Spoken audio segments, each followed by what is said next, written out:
अस्सलाम वालेकुम। Working teaching staff की डेटा अपलोड करने से पहले आपको ये जो फॉर्म नज़र आ रहा है, ये फॉर्म ओपन जब होगा तो सबसे पहले एक बात को इंश्योर कर देना है कि यहाँ पे फर्स्ट बॉक्स जो ASC वाला है, यहाँ पे आपको नोट कर सबसे पहले ये इंश्योर करना है, कंफर्म करना है कि ये जो यहाँ पे जो सेमिस कोड है, क्या वो सेमिस कोड आपके स्कूल का है या किसी और स्कूल का है। अगर किसी और स्कूल का सेमिस कोड आ गया और आपने अपने स्कूल की किसी टीचर की डेटा अपलोड कर दी, तो ये नहीं कि आपने अपने स्कूल के टीचर की डेटा उस स्कूल में जो है ना अपलोड कर दिए। तो सबसे पहले आपको इस बात का यहाँ पे कंफर्मेशन हासिल होनी चाहिए कि ये जो वर्किंग टीचिंग स्टाफ वाला फॉर्म आप फिल कर रहे हैं उसमें आप ही के स्कूल का इस बॉक्स में सेमिस कोड होना चाहिए।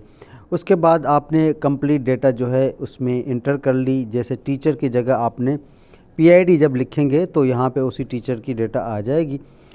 कंप्लीट फॉर्म फिल करने के बाद दोबारा आप इसको सेव करेंगे। सेव करने के बाद आप दोबारा रिव्यू कर लें कि आपने उस टीचर की जो डेटा है वो कंप्लीट फिल कर ली है और ये जो ASC वाला जो बॉक्स है इसमें आपके ही स्कूल का सेमिस कोड है। जब आपने इंश्योर करके कंप्लीट कर लिया कि ये कंप्लीट डेटा है और करेक्ट डेटा है, तो आप इसको सबमिट करेंगे। सबमिट करने के बाद तो आपको दूसरा फॉर्म जो है वो कैसे ओपन करना है, उसके लिए कई ऑप्शंस मौजूद हैं। तो सबसे पहले आसान ऑप्शन ये है कि आपको दोबारा जो मॉड्यूल में जाना पड़ेगा। मॉड्यूल कौन सा? ये ASC मॉड्यूल। ASC मॉड्यूल में जाने के बाद आपने यहाँ पे ऑप्शन है वर्किंग टीचर्स।